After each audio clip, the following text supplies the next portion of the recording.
Hello! இன்னைக்கு vegetables வச்சு chapati sandwich எப்படி பண்ணுறதுன்னு பார்க்க போகிறோம். நான் இன்னைக்கு மைதா மாவு எடுத்திருக்கேன். நீங்கள் வேணும்னா கோதுமை மாவு கூட எடுத்துக்கரலாம். சப்பாத்தி மாவை உங்களுக்கு வேணுங்கிற சைஸில் தேய்ச்சிக்கங்க. உங்களுக்கு தேவையான அளவு சப்பாத்தி போட்டு வச்சுக்கோங்க. இப்போ சூடான சப்பாத்தி கல்லில் இதை போட்டு அப்படியே எடுத்துடலாங்க.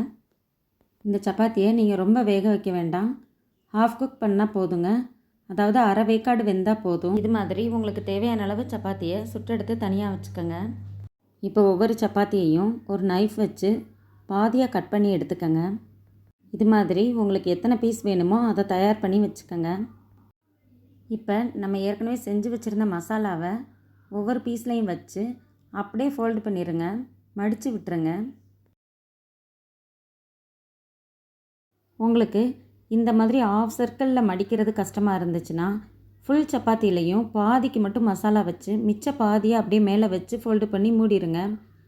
அதை அப்படியே சப்பாத்தி கல்லில் போட்டு சூடு பண்ணி எடுத்து ஆஃபாக கட் பண்ணிட்டிங்கன்னா இந்த ஷேப்பில் வந்துடும். இது மாதிரி உங்களுக்கு எத்தனை பீஸ் வேணுமோ அதெல்லாம் ஃபஸ்ட்டே தயார் பண்ணி வச்சுக்கோங்க.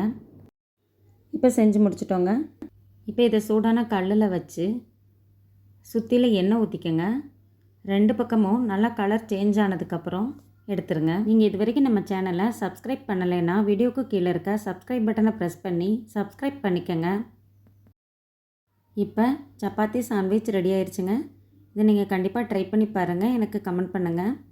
இது வரைக்கும் இந்த வீடியோ பார்த்ததுக்கு ரொம்ப நன்றி. தேங்க்ஸ் ஃபார் வாட்சிங்.